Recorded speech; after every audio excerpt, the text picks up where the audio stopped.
یہ اتنی طاقتور تھی کہ اس کے سامنے مہاجرین اور انصار اور بنی امیہ کا ہجوم کیڑے اور مکوڑوں کی حیثیت رکھتا تھا۔ کیسے اس آواز کو دبایا جا سکتا تھا؟ اب جب شہزادی آئی، میں نے کل کہا تھا کہ شیعوں کے ہاں ظلم یہ ہوا ہے کہ انہوں نے بی بی کی تحریک کو بہت چھوٹا کر دیا۔ بی بی ایک حق لینے کے لیے گئی تھی کیونکہ ان کو ان کے حق سے محروم رکھا۔ 3 سوالوں کے آج مجھے جواب دینے۔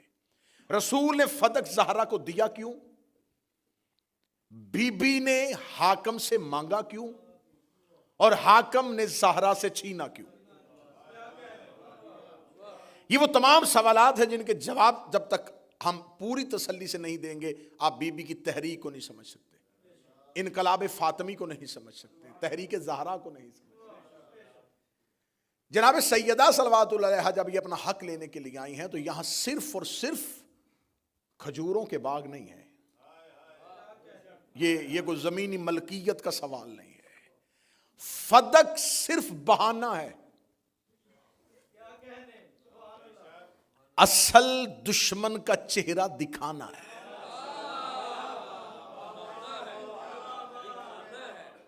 اگر کوئی شخص کبھی بھی نہ مانے کہ میں جھوٹا ہوں، اس کا ایک جھوٹ اگر آپ پکڑ لیں تو پھر پتہ چل جائے گا اس نے کہاں کہاں جھوٹ بولا ہے۔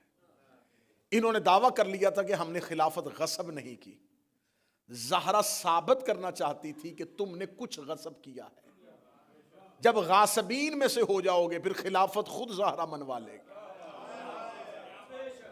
موضوع پسند ہے جی؟ بات میں چل رہا ہے صاحب۔ اب یہ فدق رسول کے پاس کہاں سے آیا؟ اس کے لیے میں بہت پہلے بہت تفصیلی اس کو مختلف جگہوں پہ ریکارڈ کروا چکا ہوں۔ فدق یہودیوں کی سرزمین، اور یہ یہودیوں کی ملکیت بھی نہیں ہے۔ فدق جناب نوح کے پڑپوتے کا نام ہے۔ جناب نوح کا ایک پڑپوتا تھا جس کا نام فدق تھا، اس نے اس زمین کو آ کے آباد کیا تھا۔ یہ زمین اس کی آباد کرتا تھی۔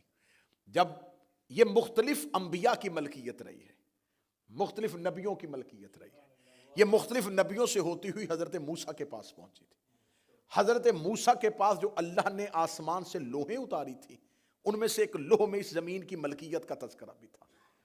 یہ کبھی بھی کسی بھی وقت میں کسی نبی کے علاوہ کسی کی جاگیر نہیں رہی تھی۔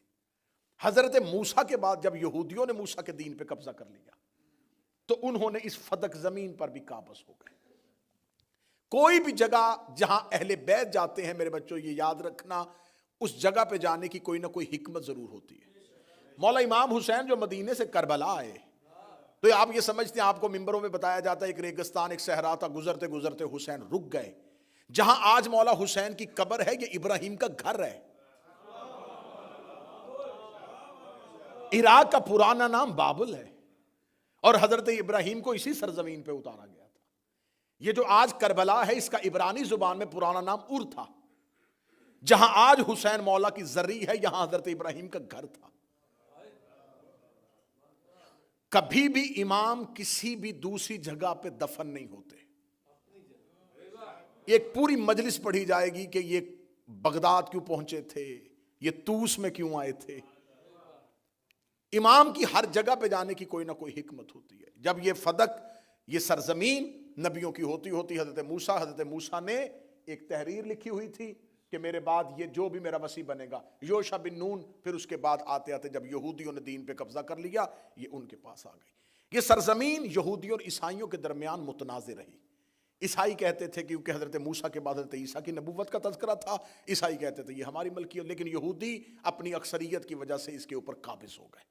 جب یہودی اس کے اوپر قابض ہو گئے تو بہت عرصہ انہوں نے اس پر قبضہ رکھا۔ رسول اللہ نے حضرت علی کو وہاں بھیجا اور وہاں بھیج کے یہودیوں سے 2 مطالبے کیے۔ پہلا مطالبہ، یہ سب سرزمین جس پہ تم قابض ہو یہ تمہاری نہیں ہے، یہ ہر دور میں نبیوں کی ملکیت ہوتی ہے۔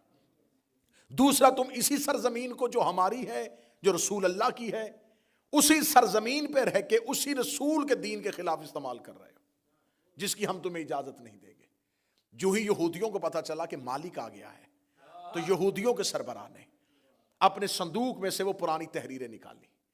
اس تحریر میں سے وہ تحریر نکالی جو دور حضرت موسیٰ سے چلتی ہوئی لوحوں کی صورت میں آ رہی تھی۔ اسی تحریر کے نیچے لکھ دیا کہ ہم نے جتنا عرصہ اس جگیر کی ملکیت اپنے پاس رکھی ہے، وہ ہم مسلمانوں کے پیغمبر سے معافی چاہتے ہوئے یہ سرزمین اسے واپس کرتے ہیں۔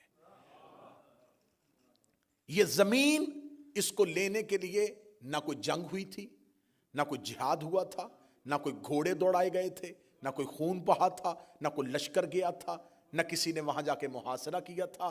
یہ انہیں خبر ہو گئی تھی کہ جہاں ہم بیٹھے تھے یہ ہماری نہیں تھی، اور عرب میں وہ نبی آ گیا ہے جو آخری نبی ہے، تو یہ سرزمین ہمیشہ نبیوں کی ہوتی ہے، لہٰذا ہم اسے واپس کر دیتے ہیں۔ یہ رسول اللہ کے پاس آ گئے۔ اب یہ مسلمانوں کی ملکیت تو بن نہیں سکتی، کیونکہ یہ جناب نوح کے پڑپوتے سے ہوتی ہوتی نبیوں کے پاس رہی ہے۔ اگر یہ کسی نبی کے بعد اس کی امت کی ملکیت ہوتی تو مصطفیٰ کبھی بھی یہودیوں سے واپس نہ لیتے۔ میں محنت کر کے آپ کے سامنے پڑھوں، اگر یہ کسی نبی کے جانے کے بعد اس کی امت کا حصہ بن جاتی تو یہودی حضرت موسیٰ کے ماننے والے تھے، یہود کی اولاد تھے، کبھی بھی نبی ان کو بے دخل نہ کرتے۔ لیکن نبی کا اس سرزمین کو واپس لینا اس بات کی دلیل ہے کہ یہ امت کا نہیں، صرف پیغمبر کا حق ہے، صرف رسول کا حق ہے۔ جب رسول اللہ نے وہ جاگیر لے لی تو یہ کیا سنہ ہے؟ 7 ہجری۔ 7 ہجری جنگ خیبر کی فتح کے بعد یہ سرزمین رسول اللہ کے پاس آ گئے۔ رسول اللہ اپنے گھر بیٹھے تھے، یہاں آسمان سے جبرائیل امین قرآن کی آیت لے گیا، وَآتَ ذِی الْقُرْبَى حَقَّهُ، میرا حبیب اپنے قربا کو ان کا حق دے۔ فرمایا جبرائیل کیا پیغمبر سے پوچھ سکتا ہے کہ اس سے مراد کیا ہے؟ جتنی اہل سنت تفاسیر چاہیے وہ دکھانے کے لیے تیار ہوں۔ جبرائیل امین دوبارہ نازل ہوئے اور کہتے خدا کہتا ہے کہ فاطمہ کو بلاؤ اور فدق اسے دے دو۔ یہ فدق زہرا کے حوالے کر دیا جائے۔ اب آپ مجھ پہ سوال کریں کہ آپ نے دیکھے جی آپ نے 10-12 منٹ کی تمہید کی ہے، یہ نبیوں کا حصہ ہوتی ہے، تو جناب فاطمہ کے پاس تو نبوت نہیں تھی۔ نبوت کا دروازہ بند ہونا تھا اور بعد میں سلسلہ امامت نے شروع ہونا تھا۔ امام نے حکومت کو نافذ کرنا تھا جیسے نبی کرتا ہے۔ تو اب اس ولایت اور اس حکومت کو نافذ کرنے کے لیے اب اگر رسول اللہ نے اپنے بعد اپنا جانشین مولا امیر المومنین کو بنانا ہے، مولا امیر المومنین نے جب حکومت قائم کرنی ہے زمین پر، تو مولا امیر المومنین کو اس حکومت کو زمین پر چلانے کے لیے مالی طور پر کوئی ایسا مال کی کثرت چاہیے جس سے وہ نظام حکومت چلا سکے۔ اور اہل بیت کے ہاں ایک وقت کی روٹی بھی فقیر کو دے دی جاتی ہے۔ اہل بیت کے ہاں فاقے ہوتے ہیں، ان کے ہاں مال اکٹھا نہیں کیا جاتا۔ اب مولا امیر المومنین نے نہ ہی کوئی اتنا مال بنایا تھا جس سے وہ اتنی بڑی مملکت اسلامی کو چلا سکتے۔ جب مولا امیر المومنین کے پاس ایسے کوئی مالی سورسز نہیں تھے، کوئی ذرائع نہیں تھے، تو اب اللہ نے تو اس نظام کو چلانا تھا، تو خدا نے بذریعہ پیغمبر علی کی حکومت کے نظام کو قائم رکھنے کے لیے یہ جاگیر زہرا کے حوالے کی۔ 7 ہجری میں بی بی کے پاس آئی، 11 ہجری میں رسول کا دنیا سے جانا ہوا، رسول اللہ کی شہادت ہوئی۔ 4 سال مسلسل یہ جاگیر جناب سیدہ کے پاس رہی۔ جب یہ جناب سیدہ کے پاس آئی تو جب رسول کے پاس تھی تب تک رسول کی تھی، جب رسول نے لکھ کے بی بی کو دے دی تو اب یہ ملکیت فاطمہ بن گئی ہے۔ لو پہلا جملہ اتنی محنت کے بعد پڑھنے لگا ہوں، جس نے یہ جملہ سمجھا وہ سمجھے کہ اس نے آج کی اور کل کی مجلس سمجھ آئے گا۔ فدق زہرا کی وراثت کا مسئلہ نہیں ہے، ملکیت کا مسئلہ ہے۔ آج کے بعد شیعہ اپنی سوچ کا زاویہ اس انداز سے لیجئے گا کہ حاکم نے نبی کی وراثت پہ قبضہ نہیں کیا، فاطمہ کی ملکیت پہ قبضہ کیا۔ وراثت مرنے کے بعد تقسیم ہوتی ہے۔ اگر کسی انسان کا کوئی ایک بیٹا ہو، 4 بیٹے ہوں، مرنے کے بعد وراثت تقسیم ہو، 3 نافرمان ہو، 1 فرما بردار ہو، وہ اپنی زندگی میں کہے نہیں بعد میں وراثت ہوگی تو ان 3 کو بھی ملے گی، میں زندگی میں 1 ہی کو دے دیتا ہوں، تو وہ 1 کے نام کر دے۔ جب وہ اس کے نام ٹرانسفر ہو جائے گی تو اب وہ وراثت میں تقسیم نہیں ہوگی، کیونکہ مالک نے زندگی میں مالک تبدیل کیا ہے۔ رسول اللہ نے اپنی زندگی میں دی ہے، اہل سنت تفاسیر اس بات کی گواہ ہیں کہ رسول نے اپنی زندگی میں جناب سیدہ کو دے دی تھی۔ تو جب جناب سیدہ کو دے دی تھی تو وہ سیدہ کی ملکیت بن گئی. تو اس کا مطلب ہے کہ جو آج ہمیں دھونس رچایا جاتا ہے, جو ہماری سوچوں کو بدلا جاتا ہے, نہیں دیکھیں رسول تو وارث بناتے نہیں, یہ جان بوجھ کے شور کیا جا رہا ہے کہ شیعوں کے ذہن میں یہ سوال آئے ہی نہ, ان کو اسی بات میں الجھا دیں نبی تو وارث ہی نہیں بناتے, نبی تو کسی کو وارث چھوڑ کے نہیں جاتے, نبیوں کی تو میراث ہی نہیں ہوتی. بھئی میراث کی بحث تو ہے ہی نہیں, یہ تو بحث ہے ملکیت کی. وراثت میں گواہ مانگے جا سکتے ہیں. کہاں بیٹھے ہوئے ہیں صاحبان آپ؟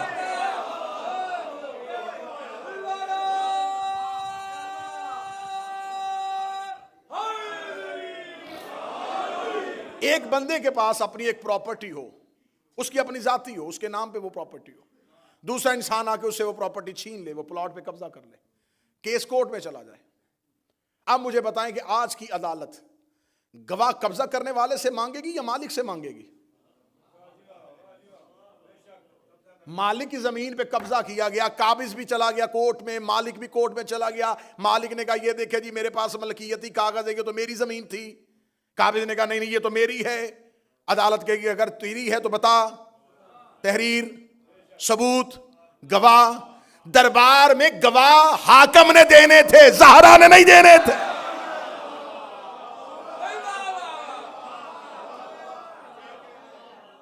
سارا کیس بدلا جا رہا ہے. یقین کرو فدق کا ریکارڈ غیر محفوظ کیا جا رہا ہے, کیس کا زاویہ بدلا جا رہا ہے. اللہ کبھی بھی آپ کو کبھی بھی کسی عدالتی امور میں مشغول نہ کرے. میری زندگی گزر گئی عدالتی امور میں, تو ہمیشہ ہوشیار وکیل جب دیکھتا ہے نا میں کیس ہار رہا ہوں, تو وہ کام کیا کرتا ہے, وہ کیس کا زاویہ تبدیل کرتا ہے, مرکزی نقطے سے بار بار جج کا ذہن ہٹاتا ہے. جی قتل بعد میں بحث ہوگی کہ کس نے کیا تھا, یہ ہمیں بتایا جائے کہ اس گلی میں رہنے والے جو لوگ ہیں ان کے بیان کہاں ہیں.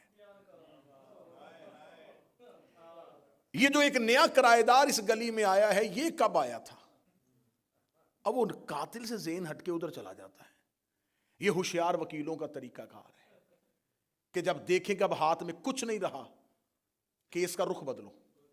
تاریخ میں یہی ہوا, جب ان کے پاس کچھ نہ رہا انہوں نے مقدمے کا رخ ہی بدل دیا. گواہ کیوں نہیں دیے تھے, میراث تو نبیوں کی ہوتی نہیں. بھائی کس بات کی بحث کر رہے ہو؟ تمہاری تفاسیر لکھ رہی ہیں کہ جب یہ آیت آئی رسول نے فدق بی بی کو دے دیا تھا, ہبا کر دیا تھا, ان کی ملکیت بن گیا. جب ان کی ملکیت بن گیا تھا تو اب جناب زہرا مالکن کی حیثیت سے گئی ہیں دربار میں. زہرا کا مقدمہ بطور سوالی نہیں ہے, مالک کی حیثیت سے گئی. اور اب جب بی بی کو پتہ چل گیا کہ انہوں نے میری جگیر سے میرے عامل کو اٹھا دیا ہے اور یہ گورنمنٹ کے کسٹڈی میں آ گئی ہے اور گورنمنٹ نے وہاں پہ اپنے لوگ بٹھا دیے ہیں, تو جب بی بی کو یہ خبر پہنچی تو کیا کرنا چاہیے تھا رسول کی بیٹی کو؟ رسول کی بیٹی تھی, اپنے کسی غلام کو کہتی کہ خلیفہ کو کہے کہ آج شام کو میرے گھر آئے اور مجھ سے ملے اور مجھے بتائے کہ میری جگیر پہ قبضہ کیوں کیا. کر سکتی تھی. بی بی نے اسے گھر نہیں بلایا. یہ بی بی کا ذاتی کام تھا, اس کے ساتھ امت کا کوئی تعلق نہیں تھا. چلو اسے نہیں بلایا تھا تو بی بی اس کے گھر تشریف لے جاتی, جا کے بیٹھ کے بات کرتے کہ تم نے کیوں قبضہ کیا ہے. زہرا نہ اسے بلا رہی ہیں نہ اس کے گھر جا رہے ہیں. سیدہ نے انتخاب کیا دربار کا, گئی بھی اس وقت جب مسجد نبوی کھچا کھچ بھری ہوئی. بی بی کے گھر کا ایک دروازہ مسجد کے اندر کھلتا تھا جو رسول نے اپنے آخری لمحے تک بند نہیں ہونے دیا تھا, اور وہ دروازہ حجرہ کا بی بی کا مسجد کے اندر کھلتا تھا. بی بی اس دن اس دروازے سے نہیں آئی, اپنے گھر سے باہر والی گلی والے دروازے سے گئی ہیں, اوپر سے ہو کے مسجد کے مرکزی دروازے سے آئی. اگر بی بی ادھر سے آ جاتی آج مورخ کہہ دیتا نہیں اسپیشل اس کام کے لیے نہیں آئی تھی, وہ تو حجرے کا دروازہ کھلتا تھا اور بی بی مسجد میں آتی تھی, تشریف لے جاتی تھی. بی بی اس دن اس دروازے سے آئی. اس دن ام ایمن کہتی ہے کہ جب زہرا جو کبھی گھر سے نہیں نکلی جب جا رہی تھی تو بی بی اپنا مکنا اوڑھ رہی تھی اور چادر اوڑھتے ہوئے بی بی آہستہ آہستہ کہہ رہی تھی ہوشیار ہو جا اب تیرے مقابلے پہ فاطمہ آ رہے. ام ایمن کہتی ہے کہ اس دن زہرا کے چلنے کا انداز مصطفیٰ والا, سیدہ کی چلنے میں ہیبت تھی. یوں شہزادی مرکزی دروازے سے دربار کے اندر داخل ہوئی. جو ہی دربار کے اندر داخل ہوئی تو اب یہ حاکم کے لیے چونکا دینے والی چیز تھی. سوچ بھی نہیں سکتے تھے کہ ایسا ری ایکشن آ جائے گا. یہ کیا ہوا؟ زہرا مرکزی دروازے. اب وہ لوگ جنہوں نے رات کی تاریکی میں ان کی بیعت کی ہے لیکن انہیں پتا ہے کہ سیدہ کون ہے, وہ مقام زہرا سے واقف ہیں, انہوں نے نبی کو ان کے دروازے پر رکتے ہوئے دیکھا ہے, انہیں خبر ہے. اب وہ خوف زدہ ہو گئے, چپ ہے, خاموش ہے سارے. اور سیدہ ام ایمن کے کاندھے پہ ہاتھ رکھے ہوئے دربار کے مرکزی دروازے سے اندر آئی. حاکم اٹھ کے کھڑا ہوا. بنت پیغمبر آپ دربار میں تشریف لے آئی, کیوں؟ بی بی نے کہا پوچھنے آئی ہوں, میرے جاگیر سے میرے عاملین کو کیوں اٹھایا گیا ہے؟ وہ سیدہ وہ ہم کیونکہ نظام حکومت چلانا ہے تو اب یہ نظام حکومت کے لیے ان کو فوراً ابھی 3 دن پہلے تو ان کی خلافت قائم ہوئی ہے, اتنی جلدی ان کو پیسوں کی ضرورت کہاں پڑ گئی؟ جسے کل والی مجلس یاد ہے, میں کل بتا چکا ہوں کہ بیت المال سب سارا ابو سفیان کو دے دیا. بیت المال کی تو چابیاں اس کے ہاتھ میں دے دی صرف بنی امیہ کی بیعت کے لیے. اب یہ گورنمنٹ کیسے چلائیں؟ فوجیوں کو پتا چل گیا اس مہینے تنخواہ نہیں ملنی, کون کام کرے گا؟ قبائل کو پتا چل گیا کہ اس نے وظیفہ نہیں ہے کیونکہ بیت المال خالی ہے, پیسے کوئی نہیں ہے, وظیفے کوئی نہیں آنے, بغاوت ہو جائے گی. تو اس وقتی کشمکش کو فوراً کرتے ہوئے سیدہ کی جاگیر پہ قبضہ کر لیا گیا. اس سے 2 فائدے ہوں گے, ایک تو جلدی جلدی ہم اپنا نظام حکومت چلا سکیں گے, اور دوسرا فائدہ یہ ہوگا علی کے ہاتھ میں کچھ نہیں رہے گا. اگر علی ہمارے خلاف اٹھے گا بھی تو کیسے اٹھے گا؟ مالی طاقت نہیں ہوگی, افرادی قوت ہو بھی گئی تو مالی قوت نہیں ہوگی. جناب زہرا نے کہا میری جاگیر پہ قبضہ کیوں کیا؟ میری جاگیر پہ, رسول کی نہیں.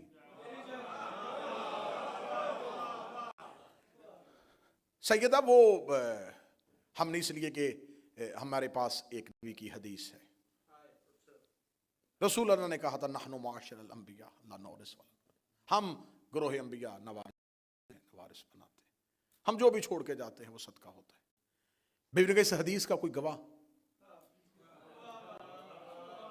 میں پوری ذمہ داری کے ساتھ یہ بیان ریکارڈ کروا رہا ہوں, یہ بات صرف حسینیہ میں روز کہہ رہا ہوں, اس امام بارگاہ تک نہیں. پتہ نہیں مجھے اس آواز کی باز گشت کہاں کہاں سنائی دے گی, کہاں کہاں مجھے اپنے ان الفاظ کو پھر دوبارہ ثابت کرنا پڑے گا. جناب سیدہ نے جب یہ جملہ کہا, تاریخ اسلام کی قبلہ ترابی صاحب, یہ واحد حدیث ہے جس کا واحد راوی ہے, ایک راوی ہے, صرف ایک, جو کہہ رہا ہے صرف وہی ہے, اس کے علاوہ اس حدیث کا کوئی گواہ ہی نہیں. یہ حدیث کتنی معتبر ہے کہ نبی اتنا اہم حدیث دے رہے ہیں کہ ہم جو بھی چھوڑ کے جاتے ہیں ہم انبیاء کی میراث نہیں ہوتی, وہ صدقہ ہوتا ہے. یہ حدیث نبی نے صرف ایک صحابی سے کیوں کہی؟ اچھا, نبی نے یہ بتا دیا ہے کہ مسواک کس ہاتھ سے کرنی ہے, سرما کیسے لگانا ہے, پگڑی کیسے باندھنی ہے, داڑھی کتنی ہونی چاہیے, اتنے چھوٹے چھوٹے مسائل بتا گئے. اتنا بڑا مسئلہ یہ بنتا تھا نبی کا حجت الوداع میں اس بات کا اعلان کرنا کہ سنو مسلمانوں, میرا آخری حج ہے, ہم میراث نہیں چھوڑتے, میرے بعد یہ میری اونٹنی, میری تلوار, میری زرہ, یہ لباس, میری جگیر تقسیم کر لینا کیونکہ یہ میرا آخری حج ہے. میں نپٹانا چاہتا ہوں کہ میں اپنی زندگی میں ان امور کو بتا دوں جو اس مجمع میں کہنی چاہیے تھی, وہ ایک بندے کو کہی, اور جو ایک بندے کو کہی اس حدیث پہ پورا مذہب بن گیا. اور جو من کنتو والی حدیث 1.25 لاکھ میں کہی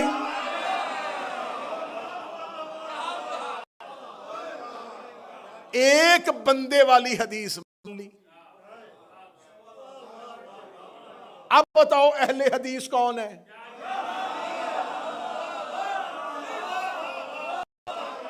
کس کے پاس حدیث ہے؟ حدیث پیغمبر ہے کس کے پاس؟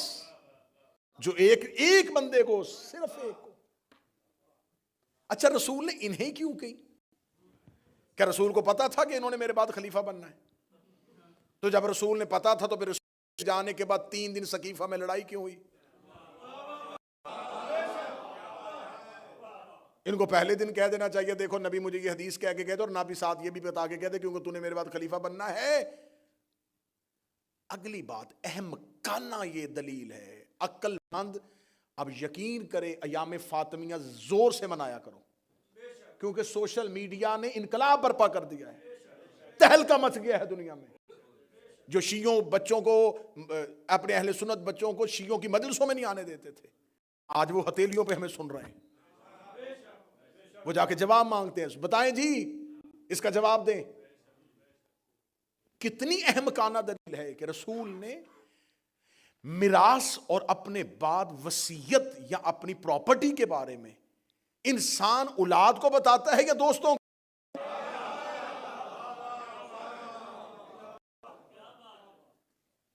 یہ کبھی ہوا ہے کہ بندہ گھر میں کسی بھی کچھ نہ بتائے اور باہر جا کے دوستوں کو ہوٹل میں بلا کے کہے میں تمہیں بتانا چاہتا تھا کہ میرے بعد میری پراپرٹی کا یہ کام کرنا تم نے؟ تو یہ بات دوستوں سے کرنے والی نہیں ہے، گھر والوں سے کرنے والی. اور گھر والے سامنے سارے کھڑے، نہ مولا علی کہہ رہے ہیں کہ میرے پاس یہ حدیث ہے، ادا کہہ رہی ہے میرے پاس یہ حدیث ہے، نہ حسن حسین کہہ رہے ہیں میرے پاس یہ ہے. وہ سامنے کھڑے کہہ رہے ہیں یہ نبی نے نہیں کہا اور وہ کہہ رہے ہیں کہ کہا ہے. اب میرا اہل سنت بھائی، میں بار بار کہہ رہا ہوں، کسی چند شخصیتوں کو بچانے کے لیے تم نے اپنی آخرت بھی قربان کر دی ہے، تم نے جنت بھی داؤ پہ لگا دی ہے، تم نے اپنے اعمال بھی ختم کروا دیے ہیں. کڑوا گھونٹ ہے، بھر لو، تھوڑی سی تکلیف ہوگی سہ لو. صرف یہی ہوگی نا کہ انہیں تو ہم مانتے یہ ایسے نکلے، کچھ نہیں ہوتا، تم تو بچ جاؤ گے، تمہارا حشر تو آسان ہو جائے گا. انہوں نے قبر میں نہیں آنا، یہ دن اپنے اعمال کا جواب خود دیں گے. مجھے صرف اتنا بتاؤ کہ ادھر نبی کے 4 خاندان اور نبی کے فیملی کے ممبرز کھڑے کہہ رہے ہیں کہ نبی نے یہ نہیں کہا، ایک بندہ کھڑا کہہ رہا ہے کہ کہا ہے. اب بتاؤ قرآن سے کہا ہے یا انہیں کہا؟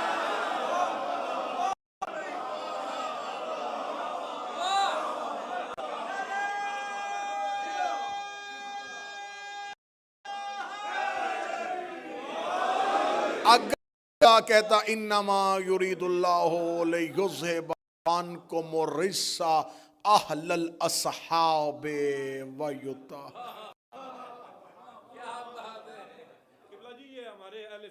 بسم اللہ جی، بسم اللہ، بسم اللہ، بسم اللہ.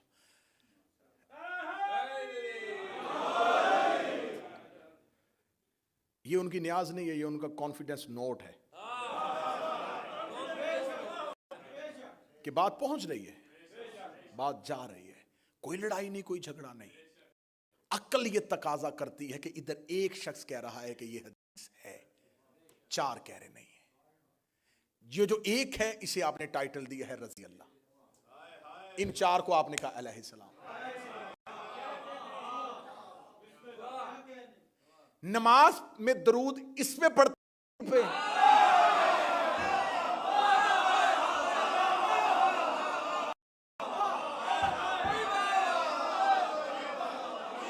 جوانان جنت کے سردار ادھر ہے یا ادھر؟ بضعۃ منی ادھر ہے یا ادھر؟ ایک ٹکراؤ ہوا ہے نا، وہ کہہ رہا ہے کہ ہے اور یہ 4 کہہ رہے نہیں. ہم نے تو نہیں سنی اور وہ کہہ رہے ہیں. بس جب جناب سیدہ نے یہ سن لیا تو اب بی بی نے ایک عالمگیر خطبہ، کیا کہنے اس خطبے کو. زندگی میں آپ کوشش کیا کریں کہ آپ اسے روزانہ پڑھیں، مہینے میں 1 بار پڑھیں، پڑھ سکو زندگی میں 1 بار. سیدہ کا خطبہ جو زبان تمہیں سمجھ آتی ہے میں پڑھنا، تمہیں سیدہ کا احتجاج اور لہجہ سمجھ میں آئے. قبلۃ العابد صاحب اتنے مردوں میں ایک مستور کھڑی ہے، اور اس نے خطبے کا آغاز کیا. اس کا تعریف اس اللہ کی جس نے نعمت نبوت اور نعمت امامت کے لیے صرف ہمارے گھر کا انتخاب کیا.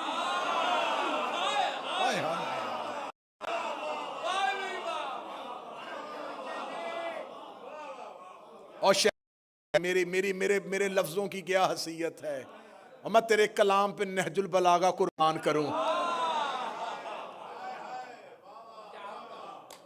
کیا کہا بی حمد اس اللہ کی, تعریف اس اللہ کی جس نے نعمت نبوت کے لیے اور نعمت امامت کے لیے ہمارے گھر کا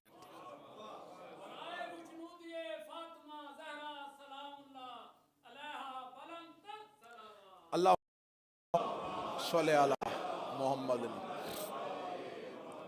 اس کے بعد بی بی نے خطبہ دینا شروع کیا. طویل خطبہ. بی بی نے مقصد بعثت پیغمبر کو بیان کیا. رسول کے بعثت کے قبل کے زمانے جاہلیت کے حالات بیان کیے. میں ایک ایک جملہ سب میں سے لیتا جاؤں گا. جب بی بی نے مقصد بعثت بیان کرنے سے پہلے حالات عرب پڑھے تو آپ ابھی جا کے گوگل پہ دیکھیے گا بی بی کا خطبے میں وہ جملہ کتنا دبنگ لہجہ ہے کہ اتنے ہجوم کے اندر کھڑی ہے اور وہ کھڑی ہو کے کہہ رہی ہے تم اونٹنی کا پیشاب پیتے تھے, میرے بابا نے تمہیں انسان بنایا ہے. تم گندے جوہڑوں سے پانی پیتے تھے, تم حرام جانوروں کا گوشت کھاتے تھے, میرے بابا نے تمہیں. اور ان کی آنکھیں کھلی ہیں اور سیدہ ان کی زمانے جاہلیت کے حالات پڑھ رہی ہیں. تم کیا تھے؟ اسے اردو ادب میں کہتے ہیں کسی کے منہ پہ کھڑے ہو کے اسے اوقات بتانا.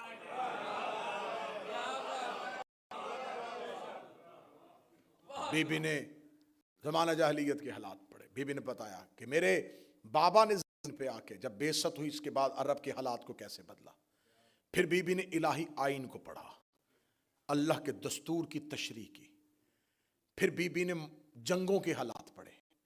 پھر علی کے ان جنگوں کے حالات میں علی کے فضائل پڑھے, علی کی بہادری پڑھی, علی کی جوان مردی پڑھی, علی کی شجاعت پڑھی.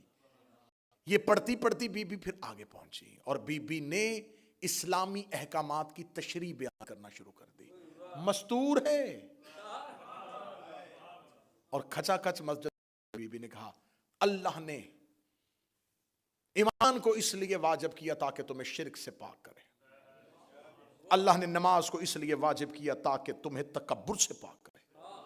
اللہ نے روزے کو اس لیے واجب کیا تاکہ تمہارے اعمال کو خلاص بخشے. زکوٰۃ کو اس لیے واجب کیا تاکہ تمہارے نفوس کو پاکیزہ بنا دے. اللہ نے حج کو اس لیے واجب کیا تاکہ اللہ اپنے دین کی طاقت دنیا کو دکھا سکے. اللہ نے عدل کو اس لیے واجب کیا تاکہ اختلافات ختم ہو سکے. اللہ نے ہماری اطاعت کو اس لیے واجب کیا تاکہ زمین کا نظام قائم ہو سکے. اس کے بعد اگر جملہ سننا برطانیہ والوں, بی بی نے دیکھ کے کہا اللہ نے ہماری امامت کو اس لیے واجب کیا تاکہ انسانیت کے اختلاف کر سکے. بی بی نے بھرے دربار میں خلیفہ کے سامنے کھڑے ہو کے کہا اللہ نے ہماری امامت کو واجب کیا ہے, ہماری امامت کو واجب کیا ہے. ان میں سے کسی کی زبان میں جرت نہیں تھی کہ آگے سے کہتے زہرا کون سا امام, امام تو میں ہوں, امام تو ہم نے بنا لیا ہے. ان کا خاموش رہنا اس بات کے دلیل ہے یہ امامت واجب ہے, وہ امامت بدعت ہے. اللہ نے ہماری امامت کو وجوب پہ بحث کر دی, وجوب امامت پہ بحث کرے. اللہ نے ہماری امامت واجب کی.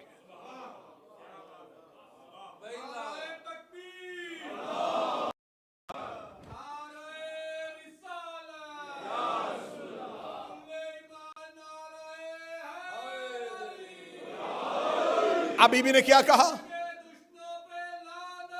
بے شک. اب شہزادی کیا کہا, شہزادی نے کہا اللہ نے ایمان کو کیوں واجب کیا, اللہ نے نماز کو کیوں واجب کیا, اللہ نے روزے کو کیوں واجب کیا, اللہ نے زکوٰۃ کو کیوں واجب کیا, اللہ عدل کو کیوں زمین پہ اتارا؟ اللہ نے حج کو زمین پہ کیوں اتارا؟ اللہ نے ہماری اطاعت کو کیوں واجب کیا؟ اللہ نے ہماری امامت کو کیوں واجب کیا؟ اب اس جملے کا میں داد قبلہ صاحب سے دینے لگا ہوں. اللہ نے کیوں واجب کیا؟ کیوں واجب کیا؟ کیوں واجب کیا؟ یہاں شہود پہ بات نہیں کر رہی، یہاں غائب پہ بات کر رہی ہے.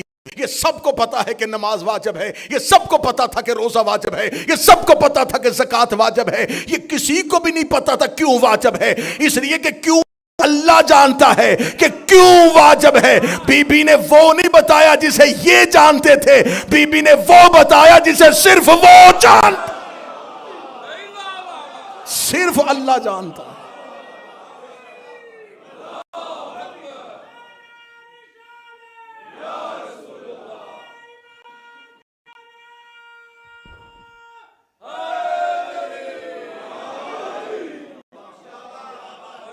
یہ تو صرف اللہ جانتا ہے کہ نماز کو کیوں واجب کیا. بی بی دربار میں وہ بتا رہی ہے جو مسلمان نہیں، جو صرف اللہ جانتا. یہ ہے نمائندہ الہی، یہ ہیں الہی مقصد کو سمجھنے والے. بی بی نے یہ ساری چیزیں بیان کرنے کے بعد بی بی نے دیکھ کے کہا تو نے ایک جھوٹی حدیث کو لایا. یہ کہنے کے بعد بی بی نے، یہ ہے مناظرے کی اب لائن، بی بی نے دیکھ کے کہا اے قحافہ کا بیٹا، کیا تو اپنے بعد اپنے باپ کی میراث میں سے حصہ لیا ہے؟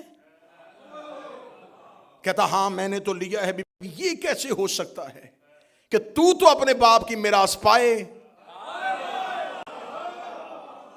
اور باقیوں کے لیے تو کہہ رہا ہے، نبی کہہ رہے ہیں کہ میراث ہوتی نہیں ہے. یہ کہنے کے بعد بی بی نے یحییٰ کو جانتے ہو؟ اور فوراً بی بی نے قرآن کیا، اللہ نے اسے زکریا کا وارث بنایا تھا. سر جھک بی بی نے سر اٹھا کے کہا سلیمان کو جانتے ہو؟ اللہ نے اسے داؤد کا وارث بنایا تھا.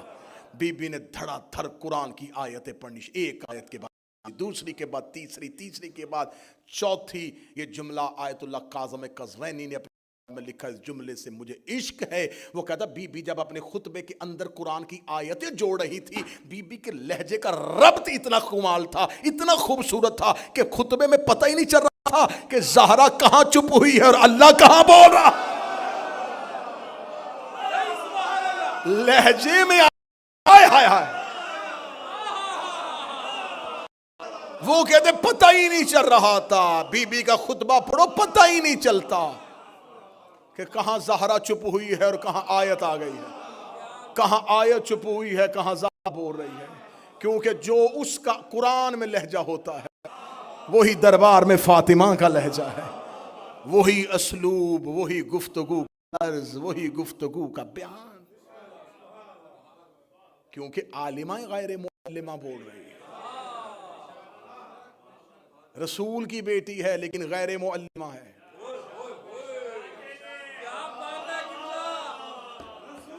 نبی کی بیٹی ہے اور عالمہ غیر معلمہ ہے. عالمہ غیر معلمہ کا آسان ترجمہ ہے صرف اللہ کی شاگردہ.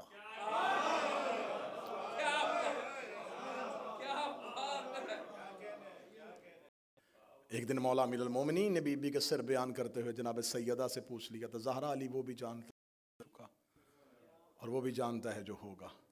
سیدہ اٹھی اور علی کے ہاتھ کا بوسہ دے کے کہنے لگی زہرا وہ بھی جانتی ہے جو ہوگا ہی نہیں. ہائے ہائے ہائے ہائے ہائے.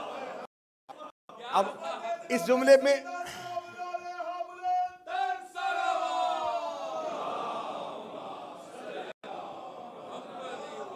اس جملے کا سر نہیں آپ نے لیا، آپ نے اس جملے کا راز نہیں لیا. جو ہو چکا، علی کہتے میں وہ بھی جانتا ہوں، جو ہوگا وہ بھی جانتا ہوں. بی بی نے کہا میں وہ جانتی ہوں جو ہوگا ہی نہیں، کیونکہ جو ہو چکا ہے یہ بھی لوح پہ لکھا ہے، جو ہوگا یہ بھی لوح. بی بی کہتی میں وہ بھی جانتی ہوں جو لوح پہ لکھا ہی نہیں. میں ہر وہ شے جانتی ہوں جو کبھی بھی نہیں ہوگی. سیدہ خطبہ دیتی جا رہی ہے. بی بی نے کہا یحییٰ تو پائے، سلیمان تو پائے اور میں وراثت نہ پاؤں. ایک روایت کہتی 40 آیت اور ایک روایت کہتی ہے 70 آیتیں بی بی نے پڑھی، مسلسل 70 آیتیں پڑھی اور سامنے سے سرنڈر نہیں کیا گیا. کسی آیت کے بعد نہیں کہا اچھا ٹھیک ہے، اب ہم تک آیت پہنچ گئی۔ اور اللہ نے قرآن میں یہ کلیہ دیا ہے کہ جب تمہارے پاس نص آئے اور تمہارے پاس صرف اپنی ذاتی قیاس اور دلیل ہو تو اپنی قیاس کو ختم کرو اور اللہ کی دی ہوئی نص کو تسلیم کرو۔ اور یہ تمام علماء کے ہاں مسلمہ قانون ہے جو رائج ہے۔ اگر آپ کے پاس نص قرآن سامنے آ جائے تو اب دلیل کی، قیاس کی، اجتہاد کی گنجائش ہی نہیں رہتی، نص آ گئی ہے۔ بی بی نے 70 نصوص دی ہیں، سامنے سے نص کو تسلیم نہ کرنا۔ یہ نہیں ہے کہ بی بی روانی میں آیتیں پڑھ رہی تھی، بی بی نے یحییٰ اور زکریا کا ذکر کیا، بتاؤں آیت، یہ مانے، اس نے نہیں مانا، اس کا مطلب یحییٰ کا بھی انکار کر دیا، زکریا کا بھی انکار کر دیا۔ بی بی نے سلیمان اور داؤد والی انہوں نے نہیں مانی، اس کا مطلب داؤد کا بھی انکار ہو گیا، سلیمان کا بھی انکار ہو گیا۔ بی بی نے 70 قرآن میں سے وہ آیتیں چنی تھیں جس انکار کے بعد اب کچھ بھی باقی نہیں رہتا۔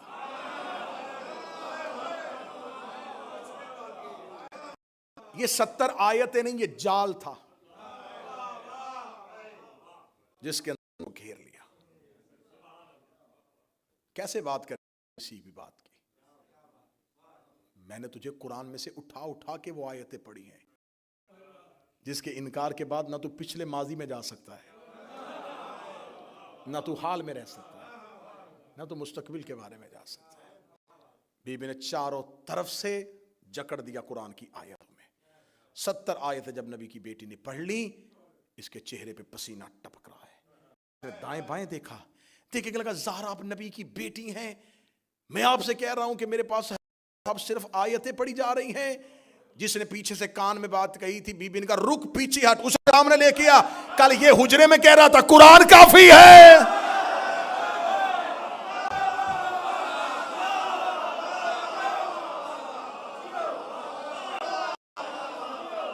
ہٹ پیچھے سے، اسے سامنے لے کے آ۔ 3 دن پہلے تو اس نے میرے بابا کے حجرے میں کھڑے ہو کے کہا تھا حسبنا کتاب اللہ، اللہ کی کتاب کافی ہے۔ اب میں پڑھ رہی ہوں تو مان کیوں نہیں رہا؟ اب مجھے بتاؤ، یہ نہیں تو کیا ہے؟ یہ انقلاب نہیں ہے تو کیا ہے؟ شہزادی نے یدھونگ لہجے میں بات کی۔ بس بی بی کھجوروں کے باغوں کے لیے نہیں آئی تھی، بی بی نے جکڑ دیا، آیتوں کی زنجیریں پہنا دی۔ بی بی نے زمانہ جاہلیت کی باتیں کر کے ذرا بتایا، تشریحات اسلام خلیفہ وقت کے سامنے کر کے خود کو اسلام کا وارث بنایا، ظالم حاکم کے سامنے کھڑے ہو کے علی کے فضائل پڑھنے کے بعد شہزادی نے اپنی جرت کو ظاہر کیا، ایک انقلاب برپا کر کے، ایک تحریک برپا کر کے، ایک ہلچل مچا کے زہرا دربار سے فتح یاب ہو کے واپس پلٹی۔ اب اس پہ کل کی مجلس میں بھی بحث ہوگی، کیونکہ آج تو پورا موضوع ہی گزر گیا بی بی کے خطبے کے اندر، ورنہ میں اس خطبے کے اثرات اور اب اس اگلی مجلس میں اس خطبے پہ اٹھنے والے سوالات کے جوابات دیں گے۔ جناب سیدہ ایک انقلاب برپا کرنے کے بعد چلی گئی۔ جب حاکم نے کہہ دیا تھا کہ نبیوں کا ورثہ نہیں ہوتا، نبیوں کی میراث نہیں ہوتی، تو پھر رسول اللہ کے جانے کے بعد اب یہ سوال ہے کہ یہ فدق کہاں گیا؟ رسول اللہ کے جانے کے بعد اس پہ قبضہ کیا گیا، پہلی خلافت ان کے پاس، دوسری خلافت میں ان کے پاس، جب تیسرا خلیفہ آیا وہ بنی امیہ میں سے تھا، اس نے پورے کی پوری جاگیر اپنے داماد مروان بن حکم جو رسول کا دھتا ہوا تھا اس کے حوالے کر دی۔ تو جب نبیوں کی میراث نہیں ہوتی،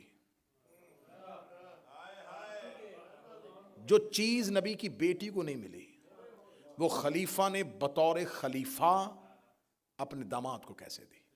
پھر اس کے بعد یہ مروان بن حکم کے پاس رہا۔ مروان بن حکم کے بعد جب معاویہ بن ابو سفیان آیا، اس نے اسی جگیر فدق کو 3 حصوں میں تقسیم کیا۔ یہ بات بڑے غور سے سنیے گا، آخری بات کر رہا ہوں، 3 حصوں میں تقسیم کیا۔ 1/3 مروان کے پاس رہنے دیا، 1/3 اپنے بیٹے یزید کے نام کر دیا، اور 1/3 سعید بن عثمان بن عفان کے نام کیا۔ اب اس کا مطلب ہے کہ وہ جو زہرا نہیں تھی، اب یہاں پہ آ کے 3 حصوں میں تقسیم ہو گئی، مختلف حصوں میں بانٹ دی گئی۔ اس کے بعد یزید کے بعد جب پھر دوبارہ مروان کی حکومت آئی، اس نے دوبارہ تخت سنبھالا، اس نے بے دخل کر کے پھر پوری کی پوری جاگیر اپنے پاس لی۔ پھر اس کے بعد فدق جو ہے یہ عبدالعزیز اس کے بیٹے ملکیت رہا۔ پھر عمر بن عبدالعزیز آیا، اس نے اپنے عرصے میں آتے ہی سب سے پہلے 2 کام کیے، ایک ممبروں پہ علی پہ سب و شتم بند کروایا، ایک فدق بنی فاطمہ کو واپس کیا۔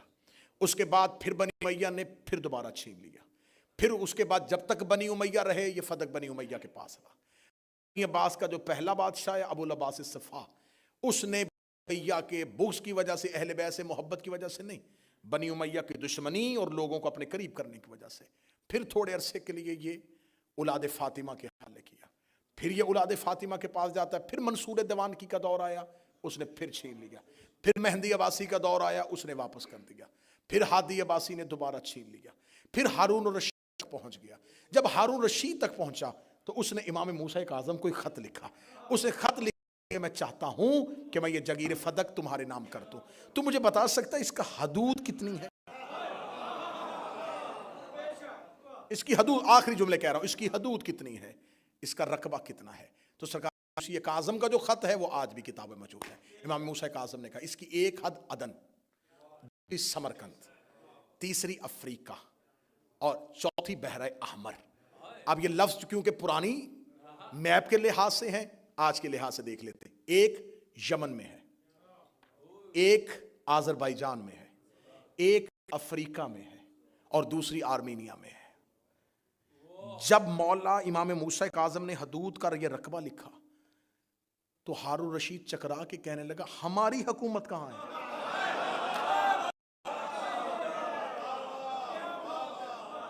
میں محنت آپ تک پہنچا رہا ہوں، میں نے وقت ضائع نہیں کیا، میں نے لمحہ ضائع نہیں کیا، میں نے مجمع سے ہاتھ نہیں اٹھوائے، میں نے نعرے کی زحمت نہیں دی، میں نے مجمع آگے پیچھے نہیں کیا، صرف میں جیسے نمازی نماز پڑھتا ہے ویسے یہ حقائق آپ تک پہنچا رہا ہوں۔ اب جب اس نے یہ کہا کہ ہماری حکومت کہاں ہے، تو اب یہ سوال تھا کہ وہ فدق جو مدینے سے نکلا تھا یہ بجائے سکڑنے کے پھیلا کیسے؟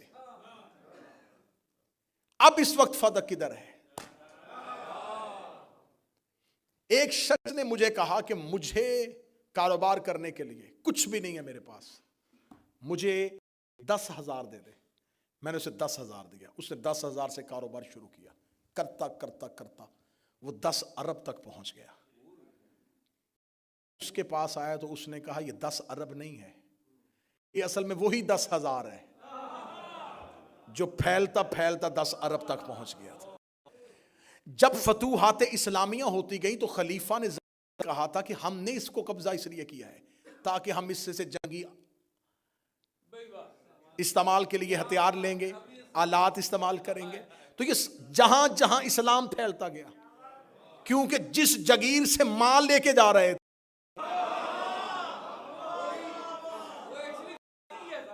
وہ تو زہرا کی جگیر تھی، یہ پھیلتا پھیلتا پھیل گیا۔ آج دنیا میں 53 اسلامی ملک راسی ہیں، سارے ہی زہرا کی جگیر ہیں۔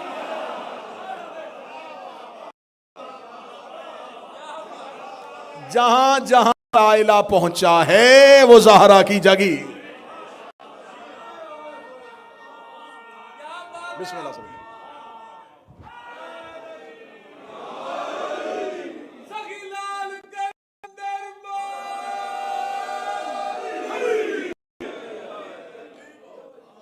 جہاں جہاں فتوحات گئیں، جہاں جہاں لشکر پہنچے، جو جو کچھ ہوا اس کا آغاز فدق کے مال سے کیا گیا۔ تو اس کا مطلب ہے اگر کسی فوجی کو تنخواہ ملی تھی تو فدق سے، کسی کے ہاتھ میں تلوار تھی تو فدق کی، کسی کے پاس گھوڑا تھا تو فدق کا، کسی کے پاس نیزہ تھا تو فدق کا۔ اب جہاں جہاں وہ تلوار چلی فدق کے مال کی وجہ سے، فدق نہ ہوتا تلوار نہ ہوتی۔ تو اب ہر دور میں اب سوال یہ ہوتا ہے کہ مولا امیر المومنین نے اسے اپنے دور میں بزور طاقت واپس کیوں نہیں لیا؟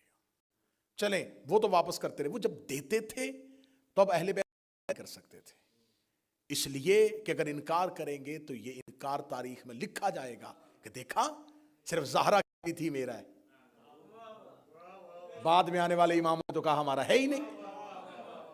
یہ جان بوجھ کے یہ جال چلتے تھے کہ ان میں سے کوئی انکار کرے.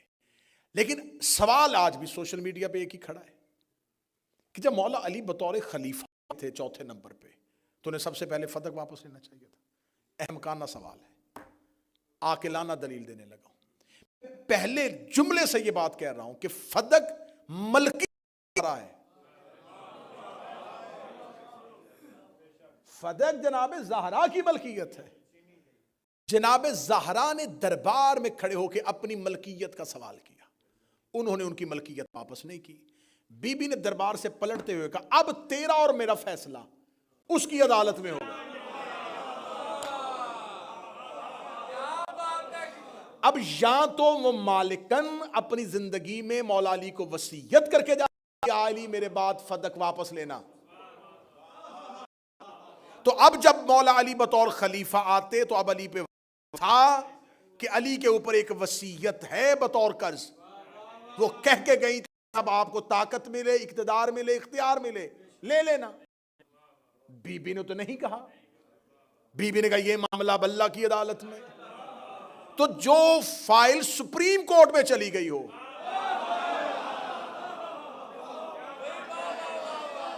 لوئر کورٹ اس مقدمے کو نہیں لا سکتے. وہ سپریم کورٹ کو نہیں کہہ سکتے جی آپ نہ سنیے گا ہم سننے لگے. فیصلہ چلا گیا تھا اللہ کی عدالت. ایک دلیل. دوسری دلیل یہ ہے رسول اللہ نے جب مکہ چھوڑا ہجرت کر کے گئے, رسول اللہ کا جو اپنا گھر تھا جو ذاتی جس میں مکہ میں رہتے تھے اب وہ تو چھوڑا ہے, بھرا گھر چھوڑ کے واپس آ. جب رسول اللہ فتح مکہ پہ پہنچے تو رسول اللہ نے چاہا کہ میں اپنے آبائی گھر کو دیکھوں, وہ جو ہمارا پرانا گھر تھا, میرا وہ جو باپ دادا کا گھر تھا وہ کہاں ہے. انہوں نے کہا یا رسول اللہ جب آپ مکہ چھوڑے نا تو ابو لہب نے اس پہ قبضہ کر لیا تھا, تو اب وہ ابو لہب نے کسی کو آگے بیچ دیا ہے تو وہ اسی کے پاس ہے. رسول اللہ نے کہا اچھا ٹھیک ہے. صحابہ نے کہا یا رسول اللہ تو طاقت میرے پاس, آپ کے باپ آپ کی بچپن گزرا ہے وہاں پہ, آپ کی کچھ یادیں ہیں وہاں پہ, اب ہم ہی جاتے ہیں جا کے اس کو نکالتے ہیں اس مشرک نکال کے اور فوراً ہم آپ کو وہ ملکیت واپس لے کے جاتے ہیں. رسول اللہ کا جملہ سننا. رسول نے فرمایا نہیں میں وہ گھر واپس نہیں لوں گا. کیوں یا رسول اللہ؟ فرمایا کیونکہ ابو لہب نے میرے گھر پہ قبضہ کیا ہے, میں واپس لے کے اس کی سزا میں کمی نہیں کرنا چاہتا. کہاں چلے گئے ہیں یار؟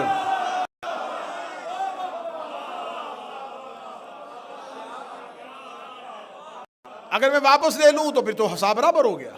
اسے چھینا تھا میں نے واپس لے لیا تو عذاب میں تو کمی ہو گئی, سزا تو ختم ہو گئی. میں یہ سزا نہیں ختم کرنے دوں. علی واپس لے لیتے تو آج سزا تو ختم ہو جاتی. سزا باقی ہے, باقی رہے گی. سارے شیعہ بھی مر جائیں ایک بچہ زندہ رہے وہ پھر بھی زہرا کے قاتل کی عزت نہیں کرے گا.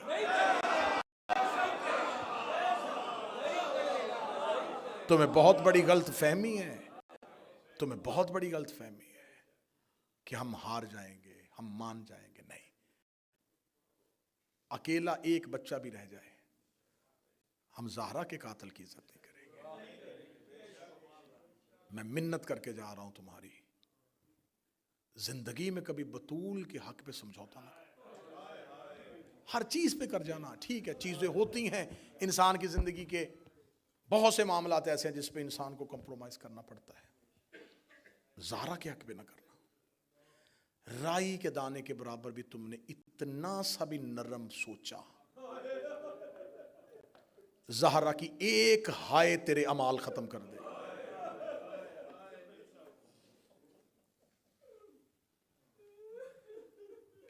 یہ چیزیں ممبر پہ نہیں پڑھی جاتی, اس وجہ سے نقصان یہ ہو رہا ہے کہ ہماری نسل کے دلوں میں نرم گوشے پیدا ہو رہے ہیں. کیوں؟ انہیں پتہ ہی نہیں کہ اہل بیت کے ساتھ انہوں نے کیا کیا تھا. میں ایک سطر پوری دنیا میں پڑھتا ہوں اور آج بریڈ فورڈ میں پڑھنے لگا ہوں.